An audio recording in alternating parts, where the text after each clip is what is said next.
Hello everyone, this is part 34 of What If Naruto Was Madara's Brother, and I hope you guys enjoy this video and to like, to subscribe, to share, and check out the playlist, to see more comment down below. Now let's start the intro. They call me a god. They call me a god. They call me a god. Join my membership, the perks are great. It's in the description. He was afraid. Never before in his life had he encountered something so grand and enormous than this. Every instinct inside of him was screaming at him to run away. Yet he charged. So did the thousands around him. Together they not only stood the ground but also ran to face the greatest powers of their world. Each one of them knowing what would be their fate. Yet everyone had something worth fighting for. It could be a loved one, a friend, the love for country, the need for revenge, or just a desire to earn glory or even be a part of this great battle. He did not know what was going through the hearts of his men, but he did know what he was fighting for. The image of his beautiful wife holding a small infant in her arms, one who he had her hair and his eyes and face. A child who would inherit the best of both him and her, a life that would never be forced to vanish at the hands of monsters. The battlefield was dwarfed in the thunderous roars of the gigantic beasts. He saw them all create monstrous balls of dark chakra at the command of their Otsutsuki riders and aim them at his army. He and his men prepared themselves. 8 large bijudama were fired at once, making the skies and lands tremble with their power as they raced towards their target. While expecting an attack like this, he had not anticipated the Otsutsuki using their final trump card solely against him instead of against the entire ninja army. But then again, he was currently the greatest threat after Hashirama on the battlefield. Kamui. His prized dojutsu obeyed his command faithfully and opened a portal quickly to absorb the series of tailed beast bombs. However, that action had slowed down his charge while his supporters did not. With war cries, the ninja cavalry clashed against the tailed beast squad. No matter how brave or skilled they were, not every human could match the power of a biju. The very first proof of this heartbreaking truth was witnessed when the 6 tails literally hundreds of humans in one swing of its numerous tails. Takeshi was one of the many to be hit and was sent flying high in the air with one of his legs already severed. Mikoto's brother screamed as they 6 tails grabbed him by its teeth in mid-air. Naruto roared in fury and moved to save his friend but was blocked when 3-tailed beast literally jumped over him, sending him crashing down. From the corner of his eyes, he saw the Otsutsuki commanding the 6 tails glance at the trapped form of Takeshi with a satisfied smile. He couldn't decipher the words said by the white-haired ancient warrior, but he did sense the massive build-up of energy. Takeshi was about to be evaporated courtesy of a bijudama while he was trapped in the 6 tails' mouth. The boy grinned weakly when a dark green blur of energy appeared behind the Otsutsuki commanding the 6 tails. The ancient ninja didn't even sense the blow that vaporized him to ashes as Kagami had unleashed his most lethal technique. Naruto's eyes widened in shock and awe when his childhood friend delivered a powerful kick on the head of the 6 tails, making the creature roar in agony as it crashed on the ground. If not for his Mangekyo, he would have never seen Kagami flash like a green blur, delivering merciless strikes all over the biju before delivering a brutal chakra palm strike that literally sent the 6 tails flying away like a rag doll. The king his Susanoo shield straight into the 1 tail's face and shoved Dawn's glowing and larger form right into the 2 tails' midsection. Both beasts screamed even as the Susanoo-clad Kyuubi unleashed a powerful shockwave, sending the 4 tails crashing away. All 3 Otsutsuki riders of those beasts did not survive the counterattack. As he got up on his feet, Naruto ran towards the still form of Takeshi, who was being looked after by Shisui, while Kagami was wreaking havoc over the tailed beast squad with his unstoppable power. Naruto could not help but be impressed by his friend to the point that he even felt inferior. Kagami didn't have the Sharingan, but he had the heart of a determined man. Without dojutsu or any other Kekai Genkai, he was still able to not only stand toe-to-toe with tailed beasts but push them back as well. It was because of people like Kagami that gave Naruto hope. No matter the situation or adversity, humans would always fight for what they loved. He was not alone in his admiration of Kagami, as even Shisui and Takeshi were staring at their friend with pride in their eyes. Naruto closed his eyes on seeing half of Takeshi's body was already gone, eaten by the tailed beast. It was a gruesome and heartbreaking sight for any warrior to witness. One made even more heartbreaking when the person suffering such a fate was a dear friend. Yet the same boy was grinning like a maniac. Don't underestimate humanity, stupid beasts. Takeshi Uchiha, the hothead of the King's Guard with those words with his two friends by his side. There were no cries of rage or grief. Having grown up in the Clan Wars era had made most ninjas develop a self-control over their emotions. The hurt and grief were buried deep in hardened hearts as Naruto and Shisui both gave a final cremation to the mortal remains of the deceased friend. No words were exchanged as the two boys looked at each other and then at the battlefield. They both barely saw more than 24 of their clansmen still fighting on the battlefield alongside trusted allies. Yet one by one they were as well in face of the overwhelming enemy that swarmed them from all sides again and again. On the other side of the battlefield another catastrophe was about to happen. Hanzo and Mifune along with their samurai cavalry had been doing well so far, but that was all about to change when the Gedo charged towards them all. Alarmed, Naruto Susanoo ran to intercept the monster but was forced to stop when he felt the power. One moment the king was watching the Gedo wildly charging towards the samurai cavalry, and then the next the statue was brutally down to the ground by a shadow that fell from the skies. As the dust and debris started to settle, Naruto saw a large skeleton structure with crumbling wings trying its best to hold down the Gedo. This dance is mine. A heavily Madara grinned back at his brother with a maniacal smile on his face, even with his crumbling Susanoo that was barely able to hold back the Gedo. Both brothers saw each other for the first time after what felt like an eternity. In one's eyes there was relief, joy and unending determination. In the others there was worry and hesitation. Madara saw his brother glancing across the battlefield where their people were being on all fronts. No matter how motivated or skilled they were, the bitter fact was that the humans just didn't have enough numbers. The enemy, despite their heavy losses, had more than enough. Now that the initial shock and awe of Naruto's arrival with his army was over, the Otsutsuki under their queen's command were rallying perfectly. The tailed beasts currently being held back by Kagami had already inflicted more than enough losses and would soon crush any hope for victory. Madara made his Susanoo punch the Gedo straight in the face as the statue's struggles intensified tenfold. It was itching to get free and cause mayhem. Not on Madara's watch. Hashirama was engaged in a duel with the enemy queen and was not doing so well at the moment. It made Madara's blood boil when in this dire moment he saw Naruto's resolve wavering in the face of the devastating losses and mighty enemy. Naruto. The stunned king glanced at his eldest brother, who glared back at him with unwavering determination in his eyes. It doesn't matter if we all here. It doesn't matter what the future holds for this world.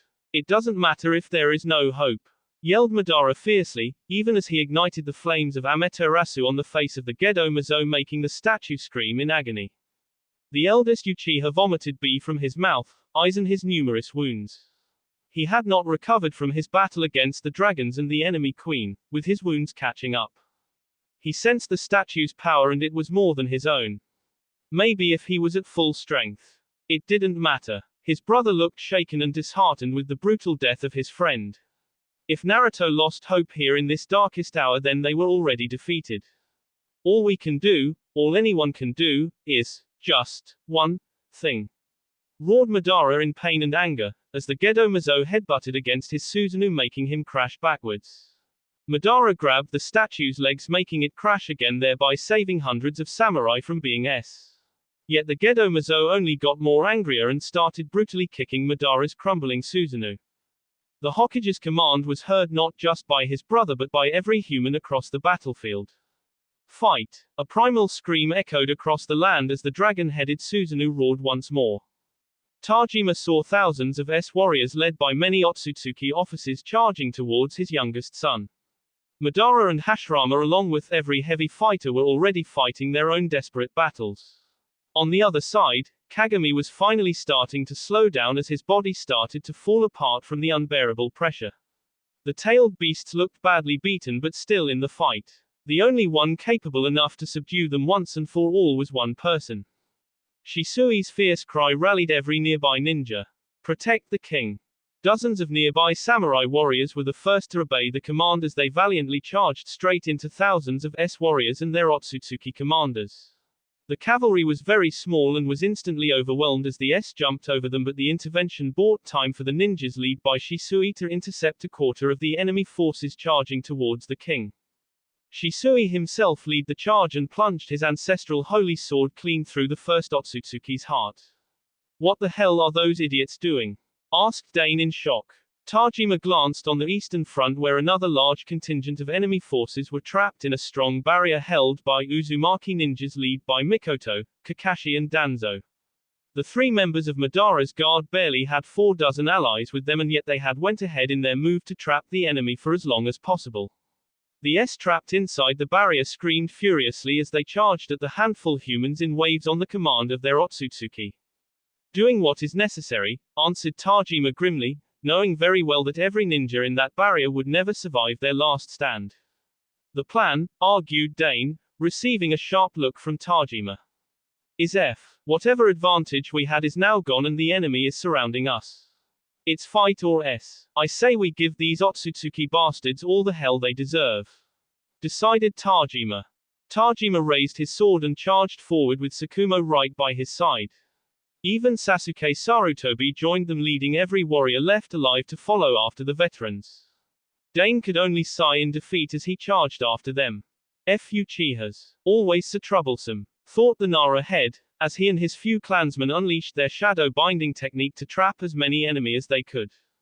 Dane grinned a little when the previously overconfident Otsutsuki backed away to their rear lines when they saw hundreds of their Kaguya and Hagoromo allies be trapped first in the shadows.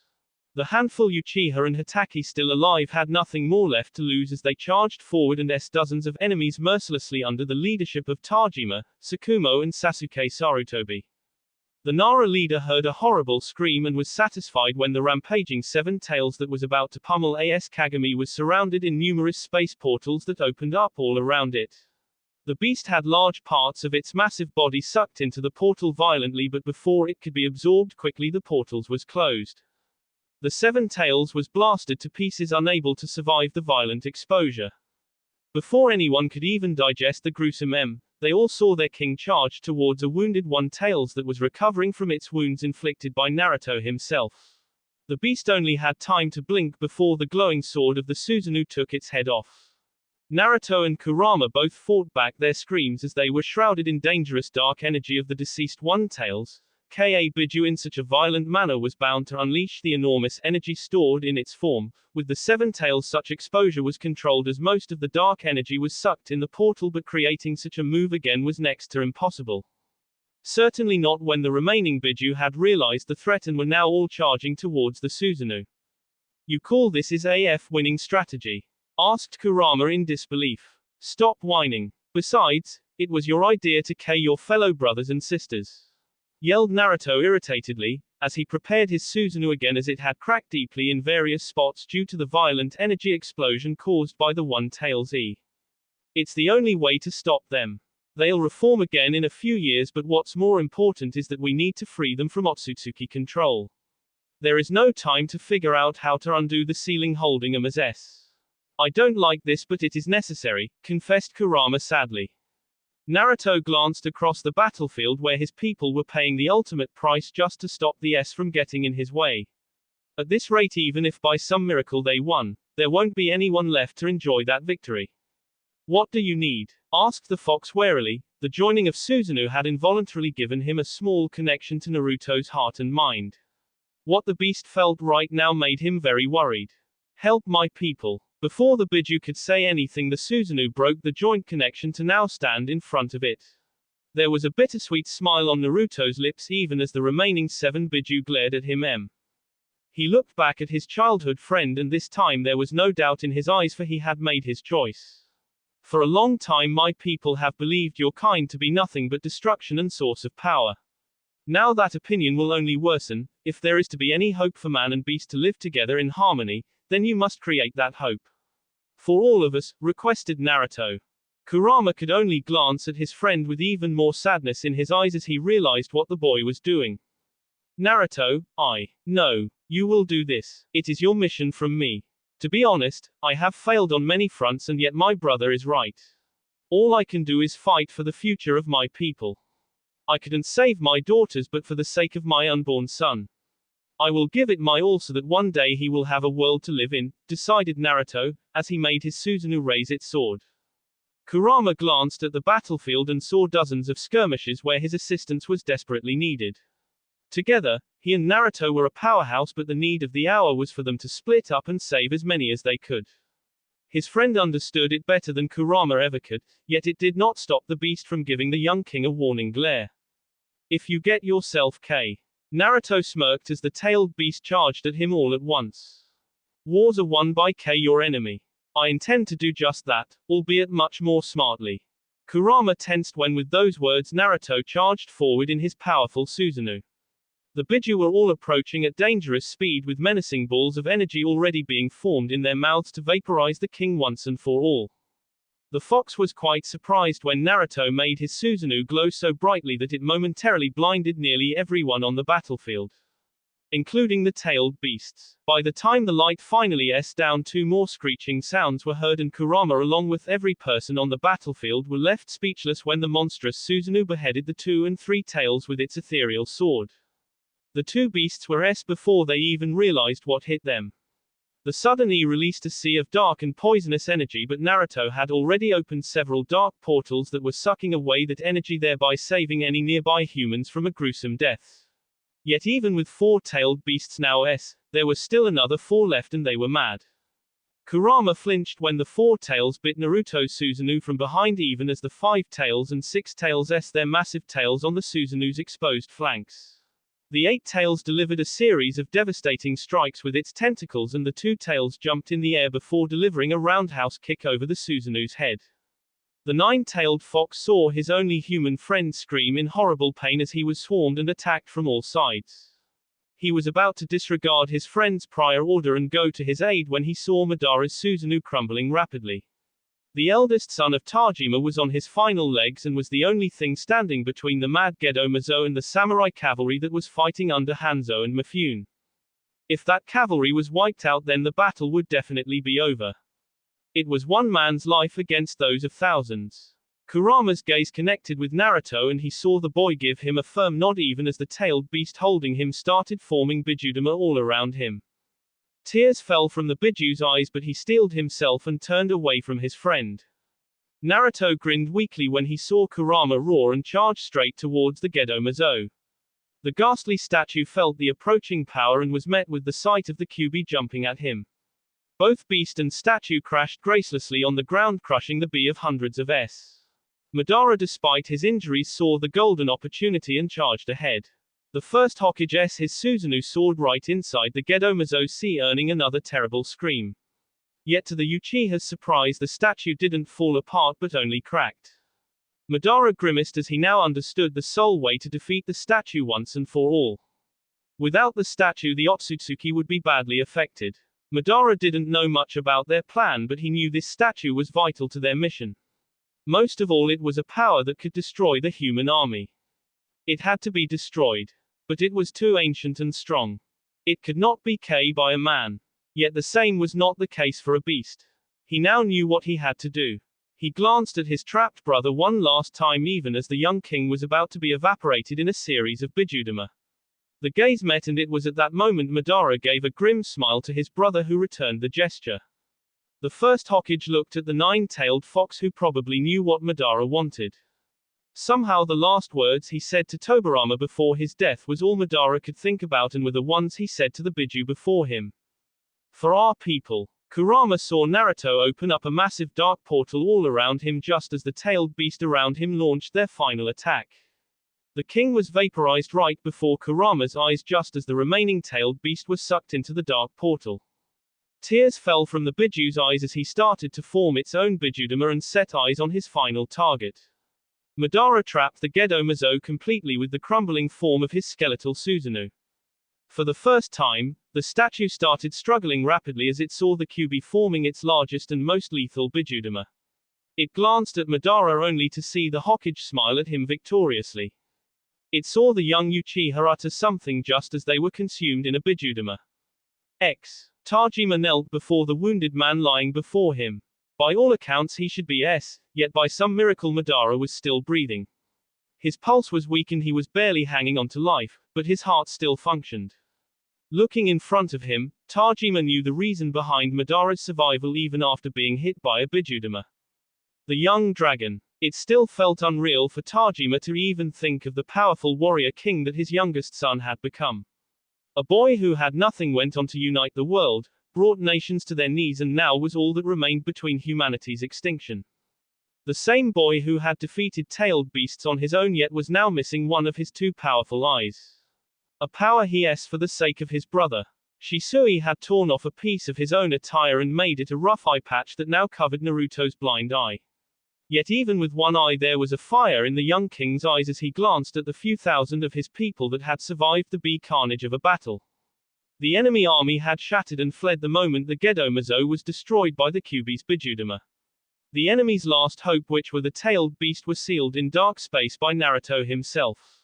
The king would have himself had he not used one of the Uchiha's most costly but effective techniques to alter reality. Izanagi. Naruto had been one of the handful Uchiha who had fully read the Uchiha tablet that had the secrets of that technique inscribed on it. He used that power to not only save himself but also his brother, while ultimately destroying the Gedomazo and making the remaining tailed beast free from the Otsutsuki's grasp. One of his Mangekyo eyes was the price for that, and Tajima could not help but admire his youngest son's resolve. The enemy queen, on realizing that her most powerful trump cards were no longer existing, had seen her losses and fled with as many of her minions as she could. Many among the remaining human army wanted to follow, but Naruto had forbidden it. The same king now watched his last brother and Hashirama sleeping side by side. Both men were badly wounded, one fighting the Gedomazo and the other against the enemy queen. It was Hashirama alone who kept the Otsutsuki queen engaged and forced her to retreat by injuring her, but it costed him dearly. Breaking the Otsutsuki army costed even more terribly. Naruto looked at his people and grimaced when he saw less than half of his army still alive, and only a quarter of those were in any fighting shape. Rest were either too injured, tired, or defeated to raise their weapons again. What are your orders, my king? He looked at Shisui for a moment before his gaze settled on Mikoto as she stepped beside him. Having recently learned of her brother's demise, she was bottling her emotions quite well in hopes of extracting vengeance from the one ultimately responsible for Takeshi's death. Lord Tajima. The Uchiha patriarch glanced at his son and stepped towards him. With Sasuke Sarutobi and Sakumo along with Dane Nara wounded, also with Hashirama and Madara incapacitated, it left Tajima as the most senior commander after the king. What do you need? Asked Tajima seriously, but his eyes were full of pride as he looked at his son. Consolidate our remaining forces and retreat to the land of lightning. Link up with my wife and reorganize our army, commanded Naruto without blinking an eye, even when nearly everyone glanced at him in shock. We are winning, my king, insisted Tajima fiercely, even a bit heatedly, but Naruto didn't waver. In fact, the king looked downright heartbroken. I am winning battles, but I am losing this war, confessed Naruto, his voice barely above a whisper, but Tajima heard it nonetheless. Glancing at the remaining human army and the condition they were in, he understood what was going through Naruto's heart. We are with you. In life and death, promised Tajima, earning a grim smile from his son. I appreciate that, but the real aim is for our race to survive this war. The enemy is most likely going to flee to the land of water. It is their stronghold that has never been invaded. With the state of our forces, it'll take us years if not decades to replenish our numbers and strength to invade that place. And then too we are most likely to be defeated. The enemy is expecting us to chase after them blindly and will most probably organize a full guerrilla warfare for us. They'll beat us slowly until we a slow and painful death, explained Naruto harshly. Kurama saw the fear and hesitation in many eyes, as most of the humans had heard terrible tales about the land of water. Most of all, Naruto was speaking the harsh truth. The human army didn't have the strength or will left to invade a place like the land of water. Then what do you suggest? That we let them get away? Let them amass another army? Asked one of the few surviving Uchiha. Shisui glanced at Kagami's body while Mikoto remembered Takeshi. Both Uchiha kept their silence but still looked at Naruto, who was maintaining his cool even when others around him weren't. If we fight this war their way, then we will lose. We will not do it their way, declared Naruto icily, daring all the people around him to oppose him. He smirked when Kurama growled, making even more men flinch away, added that to his intent there was not much room left for disobedience. You have a plan, deduced Tajima, earning a nod from his son as he glanced at the lone Otsutsuki prisoner that was being held captive. Every warrior should abide by their oaths. A king most of all should set an example. Protecting this kingdom and its people is my responsibility. I intend to do just that, said Naruto fiercely. The king then turned around to march straight towards the lone prisoner, making others follow after him. The sole Otsutsuki warrior glared at the approaching young monarch hatefully but flinched when Naruto grabbed his tea and lifted him in the air. The man struggled for air but Naruto looked him in the eye. Leave me. To the Otsutsuki's and everyone else's surprise, Naruto released the prisoner and threw him several feet away. Surprised, the Otsutsuki looked up when Naruto stepped forward and knelt to look straight in his eyes. Tell your queen. Fire and bee will come to her lands. 15,000 humans will invade her home to see if it's really impenetrable, whispered Naruto fiercely. The pale-eyed warrior flinched away from the lone dark red eye glaring at him. He could feel the dark power and pent-up rage burning inside this man and could only imagine the havoc he would cause in the land of water when he invaded with his remaining army. While the Otsutsuki queen was yet to be defeated, she had lost a massive chunk of her forces and her greatest trump cards. With Kimimaro gone as well, the situation was extremely fragile. Still, the ancient warrior glared at the young king before him. Few victories mean nothing, cursed the Otsutsuki bitterly, earning a tiny smirk from Naruto. It's better than the kicking your faction just received. The Otsutsuki gave one final glare but soon enough fled as fast as he could without another word. When Naruto turned back to face his people, he saw most of them were not happy with his decision to let the Otsutsuki run away, but none dared to raise their voice. Certainly not after what he did to the tailed beasts. He placed his hand over the eye patch covering his lost eye that It felt weird to just be able to see with one eye, but it was a price he would pay 1,000 times again if it helped to save his brother's life. When he arrived at this battle, he had seen a small glimpse of the loyalty that Madara had gained from many ninjas due to his actions in this war. Madara was a good leader, a bit stubborn and prideful, but one who actually cared for the people under him. His brother would never admit such a thing out loud, but his actions were more than necessary to prove it. In that manner, Madara was better than Naruto. How can I call myself king if I cannot even defeat the enemy who butchered my people and world? The truth was that his forces were in no shape to invade any nation, much less a place like the Land of Water. It would take months just to gather supplies for such a campaign, not to mention he needed more men, which he simply didn't have. Most of all, he had no shred of intel on the layouts, defenses, or the number of enemy waiting for him and his army in the strongest bastion of the Otsutsuki. He gestured towards Shisui, who nodded and requested Tajima, Mikoto, Hanzo, Mifune and the few high-ranking officers still alive to follow towards the city. As the leaders started walking away and the remaining humans started burning the or helping the wounded, Kurama came beside the young king. What is going through that head of yours? Asked the fox with a sigh, as he noticed an all-too-familiar look on his soul friend's face. We cannot invade the Land of Water, because if we do then we are finished, admitted Naruto, earning a sharp look from the beast. That's not what you said to your freed prisoner, pointed Kurama, and got a nod from the boy in return. It was then Kurama blinked as he realized some of the things that Naruto was planning, which made him look at the boy with skepticism and curiosity both burning in his eyes and heart. Before the fox could voice his opinion, he saw Naruto wordlessly walking forward to kneel before the bee of his friend. He sat there and simply observed the body before him even as Kurama came beside him. The beast growled at the nearby soldiers, making them run away very quickly, and was saddened when he saw tears falling from Naruto's lone eye. Death was not something new in this brutal world, yet even so there were a few people who had cared for this boy regardless of his past or status. Looking at the deformed corpse, all Kurama could see was a human who for his race by all he had. But one look at Naruto's grief-ridden eye was enough to show what the boy was to the lone-eyed monarch. The king's entire body shook with rage and grief as he gripped the hands of his friend. Takeshi was already cremated while Kagami had aged completely due to using the 8 gates and was now nothing more than a husk that would soon vanish from this world. It was a gruesome sight even for someone like Kurama to witness. I'll annihilate all of them, will hunt down and butcher every single one of those bastards, even if it is the last thing I do.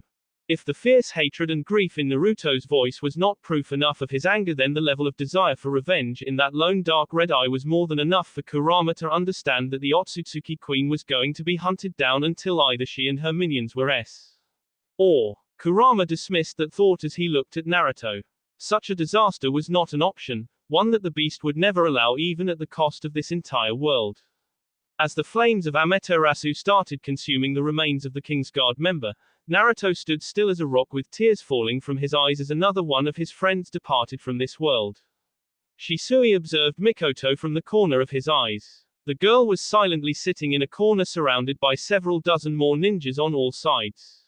Her eyes were a picture of grief and shock. Takeshi was the only family she had left in this world, and now he was gone. Even his death was not painless. Shisui knew better than most that offering her comfort after that tragedy was probably the last thing Mikoto needed right now. How was he supposed to console her when he himself was yet to come to terms with the death of his two friends? For as long as he could remember, Kagami and Takeshi alongside Mikoto, Naruto and Itachi had always been by his side. They were a team, and now two of them were just gone. Being a senior officer in the army was forcing him to control his emotions lest he instill further chaos among the men, but it could not stop the grief and anger from overcoming his heart. Nor could it stop his trembling hands that wanted to choke the very life out of the Otsutsuki Queen's body. Thankfully, Tajima had rounded up most of the elite ninjas that had survived the battle and were in any condition to fight. Nobody knew what was going to happen next, nor did any of them wanted to find out. Months of fighting and losing one's loved ones had left most fighters tired and sad. Most just wanted to stop and mourn their losses, but Shisui knew there would be no peace for anyone unless the Otsutsuki were annihilated from the face of this world. He looked up when he saw Naruto walk towards them with the Kyuubi by his side. A small whispering started among the crowd of 1,000 people as the king stepped before them all. While the battle had ended in victory for humanity, the amount of loss suffered had not left any room for rejoice. More importantly, the enemy leader was still alive and many had already seen her power. As long as she lived, there would be no peace for mankind. What are we going to do now, King Naruto? You cannot possibly think of invading the land of water. We are in no shape for such an invasion. Do you have any idea about how many we have lost to this war that you started? You promised us victory, yet our people are still Our lands are destroyed. What kind of a king are you? Where were you when the land of fire was invaded? Where were you when they butchered our families, our homes, our friends? Tajima was hardly able to believe the amount of anger and accusations being laid at his son. He looked at the boy who was silently taking it all in without a word. The only thing stopping the crowd from attacking the king was the fox's presence. Yet even the Kyuubi was not enough for people to spill out their anger at their leader. The truth was that humanity was never ready for a war like this, certainly not against a power like the Otsutsuki. No matter how strong or powerful a king could be, they would not survive this war without heavy losses. Yet Naruto had tried his best to save as many as he could, but the harsh truth was that humanity had still not achieved victory even after losing more than half of its population. Humanity was in a lot of pain and anger, all currently being vented out on its current leader. The screaming and accusations went on for longer than Tajima was comfortable with, but his son just stood there and heard it all. It was only when the fox growled did the angry humans stop their shouting. Is that all? Many in the crowd flinched and stepped back when Naruto's lone Mangekyo glared at them coldly. It is true that this war has been the most devastating that humanity has ever endured. We have lost so much and suffer more every day, yet we are slowly inching towards victory as well. Every S puts us one step more closer towards victory. The reason we could not achieve victory till now is because we are weak. Shisui grimaced as even he knew those were not the words the people wanted to hear right now. They would have erupted in even more fury had the Kyuubi not been present to keep them in check. He saw Naruto looking at them all, and in the king's eyes there was nothing but cold determination. Thousands have following my command in this war. More will continue to and that is the reality, confessed Naruto. What do you think we are? We're not disposable pawns. No, you're not, but each and every one of you is a warrior. The best humanity has left to offer, so I ask you to follow me one last time, urged Naruto. He saw hesitation and fear present in many faces until one man stepped out of the crowd. It didn't take the king more than a moment to recognize the man as Nagato Uzumaki, the now recovered and acting leader of the Uzumaki clan. What kind of plan do you have in mind, my king? You saved my people when we needed help. My clan will follow you to hell itself if you want us to, promised Nagato sincerely. It was not just Nagato, but his sister Mito Uzumaki and all their remaining clansmen who nodded at their leader's words before looking at Naruto. It was enough to silence the remaining crowd as they pondered over the new development. Kurama saw Naruto give a grateful nod to the Uzumaki. Who could have known that Naruto's sincere decision to help the Uzumaki would prove so crucial for him in this hour? The Uzumaki were one of the finest that humanity still had to offer, and each and every one of them had fought the Otsutsuki longer than anyone else, as they were the first to be dragged into this war. Their help was not something to be taken lightly, and it was a fact that not even the other angry ninjas could dismiss. I know that currently our army is in no shape to stage an invasion across the land of water. But the fact remains that the Otsutsuki need to be stopped, no matter the cost, said Naruto. How can we do that? Demanded one of the many ninjas. No army has been able to conquer the land of water, and that fact will not change. That leaves us with only one choice. Kurama glanced at his friend and trembled when he saw the cold look in Naruto's lone eye. We wipe out land of water from the face of this earth. Not a single person in the crowd had expected such a resolution by their leader. Even a cold-hearted man like Tajima was left gawking as he stared at his stoic son. He could understand wiping out enemies, even entire clans and whole armies. But Naruto wanted to destroy an entire continent. Not only was it impossible, but simply out of understanding of the ordinary human. We destroy the land of water and destroy every Otsutsuki and their allies once and for all. It is a drastic move, but under our current circumstances, humanity is left with no other choice, confessed Naruto honestly. How? Asked Shisui hesitantly, as even he didn't know how that was possible. No human, including Naruto himself, was capable of such a feat. I have a weapon that will destroy the entire continent. I will kill the Otsutsuki queen personally. All I need is men willing to follow me into that hell, said Naruto frankly. You all are the best that humanity has to offer. I cannot take an entire army to the land of water, so I made the enemy believe otherwise, but in truth a small elite force should be enough for this final strike, announced the king. What is this weapon of yours that can cause such massive destruction? It can't be the fox, because even he cannot wipe out an entire continent. Pointed Mifune calmly. I cannot say. More than one in the crowd flinched or growled at the king's flat refusal to divulge the identity of his secret weapon. For his part, Naruto stared at all of the people present before him without batting an eye despite their furious looks. You are asking us to risk our lives and follow you into that hell. Invade a continent that we have never seen in our lives or have any solid intelligence about. And yet you won't tell us the weapon we are supposed to risk everything over. Is that correct? Questioned Hanzo flatly, and was surprised when Naruto just nodded. Don't you trust us, my king? We have fought and for you. Accused several ninjas.